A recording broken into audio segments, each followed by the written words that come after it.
দ্রুতগতিতে বাস চালানোর জন্য মাঝে মধ্যেই ঘটছে দুর্ঘটনা।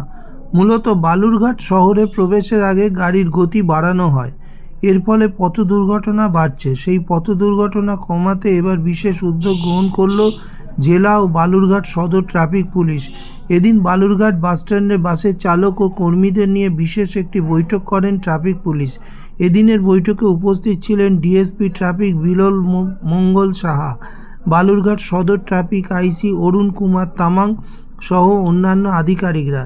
এদিনের বৈঠক থেকে মূলত বাসের চালক ও কর্মীদের রাস্তায় চলাচলের সময় সতর্ক থাকতে বলা হয়েছে, এমনকি শহরে প্রবেশের সময় গাড়ির গতি কম রাখতে বলা হয়েছে।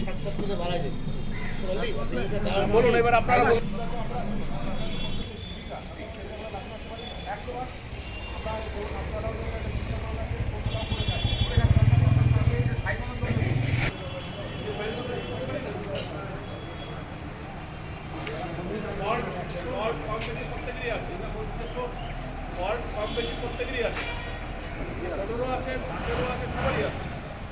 কেউ আমরা অনেকেই বলেছি যে আপনারা একটু দেখুন, গাড়ির লোকের সাথে কথা বলুন, কথা বলে ওদেরকে বোঝানোর চেষ্টা করুন।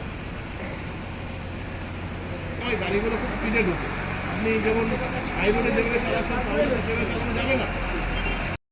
লাগলো যেহেতু সাধারণ পাবলিকের ক্ষেত্রে বলছি যে স্টপেজ ছাড়া যদি না ওঠে প্যাসেঞ্জার তোলা যাবে না। স্টপেজ ছাড়া প্যাসেঞ্জার উঠলেই রাস্তায় যানজট হচ্ছে, এর ক্ষেত্রে অ্যাক্সিডেন্টও হচ্ছে। ঠিক আছে, আমি চাইছি যে প্রত্যেকটা পাবলিকের কাছে স্টপেজে উঠুন এবং বাস যারা ড্রাইভার আছে, হেল্পার আছে, তাদেরকে সহযোগিতা করুন। না, আমরা কোনো সময় দেখছি বাস খুব জোরে চলছে, আবার কোনো সময় দেখি খুব আস্তে চলছে। এটা কী জন্য হয়? এটা কারণ কি? রাস্তায় গ্যাঞ্জাম থাকে। আমি তো দেখিনি। কীরকম গ্যাঞ্জাম থাকে? টোটোর গ্যাঞ্জাম, এবার সাধারণ পাবলিক যে রাস্তার ধারে বাড়ি হাট ফাট দুনিয়া টোটোর গ্যাঞ্জাম থাকে। তো আমাদের তো আবার বাসের টাইম ধরার ব্যাপার থাকে তো না। তো ড্রাইভারের ক্ষেত্রে টাইমে না ঢোকাতে পারলে পরে 150-200 টাকা ফাইন লেগে যায়। তো এখন তো টোটো বাড়ায়, তো বাসে তো সেরকম ইনকাম নাই। আমরা এক ধরনের প্যাসেঞ্জারকে দেখি যারা বাড়ির সামনে থেকে ওঠে এবং বাড়ির সামনে থেকেই নামবে।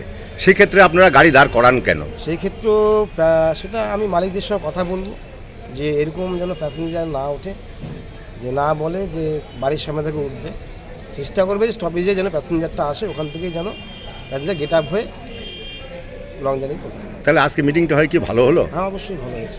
আপনার নাম? লালু খটিক। আপনি কি করেন? আমি নাইট গাড়ির সেক্রেটারি। বাড়ি শান্তিময় ঘোষ কুমার, বালুরঘাট। এটা আমরা ওনাদেরকে একটু সচেতনতা করার জন্য, যেহেতু টাউনের মধ্যে যখন গাড়িগুলো ঢোকে তো অনেক সময় দেখা যায় গাড়িগুলো খুব হাই স্পিডে ঢোকে। এর ফলে দুর্ঘটনা ঘটার সম্ভাবনা থাকে এবং এখানকার যারা বালুরঘাট শহরবাসীর একটা অভিযোগ আছে যে টাউনে ঢোকার সময় গাড়িগুলো খুব দ্রুত গতিতে ঢোকে। তাই তাদেরকে নিয়ে বসা, যাতে তারা টাউনে ঢোকার মুখে গাড়ির স্পিডটা কন্ট্রোলে রাখে এবং ট্রাফিক আইন মেনে চলে। এই ব্যাপারে ওনাদেরকে সচেতন করা এবং যেখানে সেখানে যাতে না দাঁড়ায়, নির্দিষ্ট স্টপেজগুলোতে দাঁড়ানোর চেষ্টা করে। এইসব সামগ্রিক ব্যাপার নিয়ে ওনাদের সঙ্গে একটা অ্যাওয়ারনেস প্রোগ্রাম করা হলো, যাতে আগামী দিনে ওনারা নির্দিষ্টভাবে এবং রোড সেফটি মেনে গাড়ি চালায়, দুর্ঘটনা যাতে কম ঘটে, এটাই উদ্দেশ্য ছিল আজকে। স্যার, এই উদ্দেশ্যে সভাটা আজকে কাদেরকে নিয়ে করলেন? এটা এখানকার যারা গাড়ির সঙ্গে যারা জড়িত আছে, ড্রাইভার আছে, খালাসি আছে এবং সংগঠনের লোকজন আছে এবং এখানকার লোকাল যারা দুটো আছে, এদেরকে নিয়ে আমরা এই মিটিংটা করলাম। আজকে এই সভা থেকে জনগণের উদ্দেশ্যে আপনি কি বলবেন? না, জনগণের উদ্দেশ্যকে আমি একটা কথাই বলবো যে ওনাদেরকে তো আমরা অ্যাওয়ারনেস করার চেষ্টা করলাম, কিন্তু পাবলিককেও একটু ট্রাফিক আইন মেনে চলতে হবে। তারাও যখন রোড ক্রস করবে তখন একটু দেখে শুনে যে রোড ক্রস করবে। মানে হুইমজিক্যালি তারা মোবাইল কানে কথা বলতে বলতে রোড পার হবে না। যতটা সম্ভব ট্রাফিক আইন মেনে চলবে, যাতে দুর্ঘটনা কম ঘটে। এটাই আমাদের মিটিংয়ের উদ্দেশ্য একটা।